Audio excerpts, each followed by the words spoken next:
Hello student, good morning. Class 7 आज आपका Hindi first paper chapter 5 हंसी और आंसू हम आरंभ कर रहे हैं। अभी तक आपका जो चैप्टर हुआ था उसको आपने देखा और आपका पेपर जो है हाफ ईयरली का जैसा कि चल रहा है आप सभी जानते हैं। फिर भी इस बीच हम आपको वीडियो उपलब्ध करा रहे हैं कि जिससे आपको कुछ पढ़ाई होती रहे और आप जो है घर पे पढ़ते रहें। तो देखिए यहाँ पे आपका जो है हंसी और आंसू में कि क्या दिया है कि लोगों को हंसी क्यों आती है। जानकर तुम्हें आश्चर्य होगा कि वैज्ञानिक अब तक इस प्रश्न का उत्तर ढूंढने का प्रयत्न कर रहे हैं। इस विषय पर जो सबसे अच्छा कारण दिया जाता है वह भी सिर्फ एक मान्यता है कि कोई स्थापित प्रमाण इसके पक्ष में नहीं है। अर्थात हंसी और आंसू जो चैप्टर है, यह चैप्टर में हंसी क्यों आते हैं और आंसू क्यों हमारे शरीर से निकलते हैं, हमारे हंसी हमारे मुंह से क्यों आती है और आंसू जो है हमारी आंखों से क्यों निकलते हैं, उसके विषय में यहाँ पे बताया गया है कि हंसी और आंसू जो है वह किस लिए आते हैं। वह बताया गया है कि आश्चर्य होगा कि वैज्ञानिक अब तक इस प्रश्न का उत्तर ढूंढने का प्रयत्न कर रहे हैं, पर इस विषय पर जो सबसे अच्छा कारण दिया जाता है वह भी सिर्फ एक मान्यता है। अर्थात उसके विषय में कोई अभी तक हमको प्रमाण जो है नहीं मिला है कि हमको हंसी और आंसू किस लिए आते हैं। एक इस पे क्या दिया गया है, वैज्ञानिक मान्यता दी गई है कि इस कारण से, इस वजह से इस तरह की घटनाएं घटित होती हैं। तो अभी तक हम यह मानते हैं कि हंसना कई भावनाओं के व्यक्ति है और सारे प्राणियों में सिर्फ मानव ही हंस सकते हैं। या क्या बोलते हैं कि अभी तक हम यह मानते हैं कि जो है हंसना कई भावनाओं की अभिव्यक्ति है। व्यक्ति मतलब कि व्यक्त करने की जो क्षमता है वह हंसना जो है कई भावनाओं की अभिव्यक्ति है और सारे प्राणियों में सिर्फ मानव ही क्या करते हैं, हंस सकते हैं। हंसी के बारे में मनोवैज्ञानिक अभी इन दो मूलभूत प्रश्नों के उत्तर ढूंढने के लिए अध्ययन कर रहे हैं। लोग क्यों हंसते हैं और हंसी का उद्देश्य क्या है। इन लोगों का मानना है कि कोई भी विचित्र या असामान्य परिस्थिति अथवा वस्तु हंसी उत्पन्न करती है और हंसी लोगों को अपनी अतिरिक्त ऊर्जा मुक्त करने, तनाव मुक्त होने, फेफड़े साफ करने और सामाजिक संपर्क बनाने में मदद करती है। इस पैरा कर देखिए कि यहाँ पे जो है क्या बताया गया कि यहाँ पे देखिए कि इस तरह से कि अभी तक जो है हम मानते हैं, क्या मानते हैं कि हंसना क्या करती है, कई भावनाओं की व्यक्ति होती है। अर्थात जब आप हंसते हैं तो उससे क्या होता है कि यह पता चलता है आपको कि आप खुलकर जीवन व्यतीत कर रहे हैं।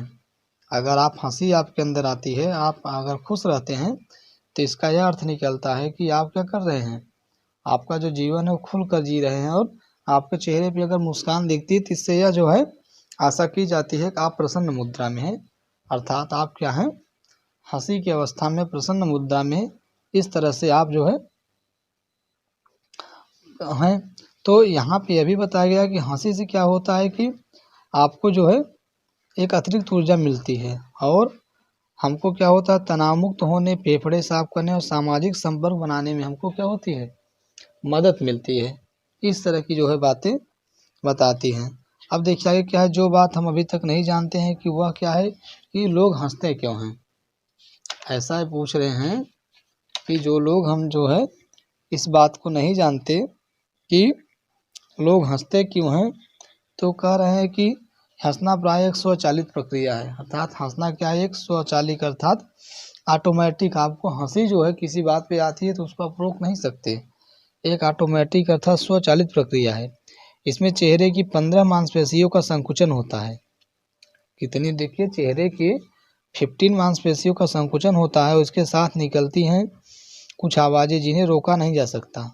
यह ऐसी क्रिया है जिसका सांस लेने, भोजन करने या पानी पीने जैसी क्रियाओं के विपरीत जीवन के अस्तित्व की रक्षा से कोई संबंध नहीं है। इसका तात्पर्य यह है कि लोग अगर न हंसे तो मर नहीं जाएंगे। हाँ, अगर वे बहुत लंबे समय तक न हंसे तो अत्यधिक तनाव और अवसादग्रस्त हो जाएंगे और उन्हें मनोचिकित्सक की सलाह लेनी पड़ सकती है। हालांकि हंसी एक अद्वितीय प्रतिवर्ती प्रक्रिया है जिसका कोई प्रकट जैविक उद्देश्य नहीं है, फिर भी इसका मनोवैज्ञानिक महत्व काफ़ी है। इससे तनाव से मुक्ति मिलती है। अर्थात आप जब कभी भी तनाव में होते हैं और दुखी होते हैं तो हंसने से क्या होती है, आपको तनाव से मुक्ति मिलती है। जब आप जो है किसी भी समस्या से घिरे होते हैं और वहाँ पे अगर आपके कुछ अच्छे दोस्त मिल जाएं आपको, और कुछ जो है ऐसे जो दोस्त मिल जाएं जो आपको हंसी मजाक की बातें करने लगे, तो वहाँ पे होता क्या है कि आप जो है उस दुख को, उस तनाव से आप उबर जाते हैं, बाहर निकल आते हैं। इसका एक उदाहरण आप ये समझिए कि जैसे कभी आपने देखा होगा कि बच्चा रोता है, तो अगर आप उसको जो है, हाँ, रोते रोते वो काफ़ी दुखी रहता है, लेकिन अगर जो है आप क्या करते हैं कि उसे फुसलाकर बहलाकर कुछ बातों की तरफ ले जाते हैं, तो वह हंसने लगता है। तो हंसना जो है एक स्वचालित प्रक्रिया है, और हंसना स्वास्थ्य के लिए बहुत ही लाभकर होता है। कुछ जगह तो योगा में जो है सिखाया जाता है इसको, कि आप जो है किस तरह से हंस सकते हैं। हंसते हैं, सुबह सुबह व्यायाम भी हंसने के लिए किया जाता है। कुछ लोग सुबह सुबह जाके पार्कों में बिना किसी से मतलब कि खूब हंसते हैं। इसके विपरीत देखिए, अब कह रहे हैं कि आंसू क्यों निकलते हैं। अब आंसू के विषय में बता रहे हैं कि आंखों की कुछ जो विशिष्ट ग्रंथियां होती हैं उनसे आंसू निकलते हैं। आंखों को साफ करने के लिए आंसू बहुत जरूरी है, और इनमें किसी तरह के जीवाणु नहीं होते। हम कह सकते हैं कि ये जीवाणु रहित होते हैं। मनुष्य में ये सुग्रंथियों आँख के ऊपरी और बाहरी भाग में होते हैं। कल इस चैप्टर को सेकंड वाले पार्ट पढ़ाएं, क्यों ज़्यादा पढ़ाने से क्या फ़ायदा। अभी जो है इतना ही। सेकंड चैप्टर का सेकंड पैरा कल आपको बताएंगे इसके विषय में कि किस तरह से। नहीं तो थोड़ा सा है, पढ़ लीजिए। देखिए, जीवाणु नहीं हो, हम कहते हैं जीवाणु रहित होते हैं। मनुष्यों में अश्रुग्रंथियां आँख के ऊपरी और बाहरी भाग में होती हैं।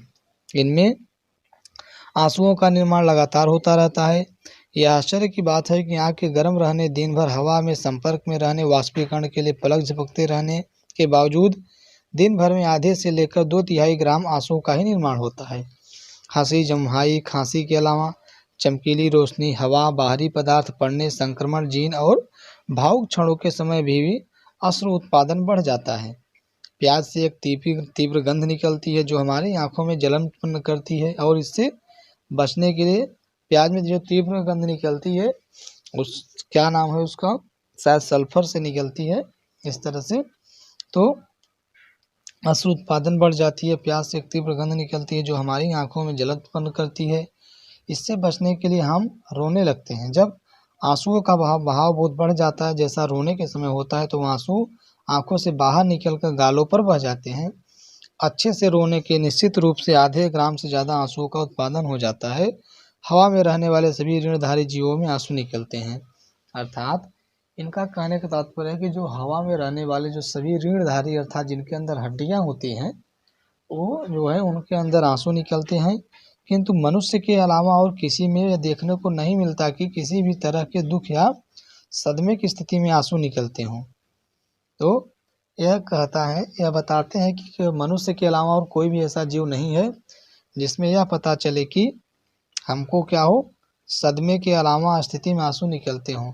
रोना और हंसना हालांकि परस्पर विपरीत भावनाओं से संचालित होता है, मगर इनमें बहुत हद तक एक ही मस्तिष्क परिपथ और मांसपेशियों को इस्तेमाल होते हैं।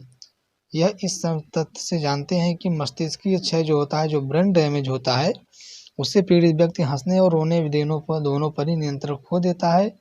इसलिए मानव विशिष्ट है और एकमात्र ऐसा प्राणी जो हंस सकता है। ऐसा ही बता रहे हैं कौन, नीरजा राघवन जो है इसके लेखक हैं।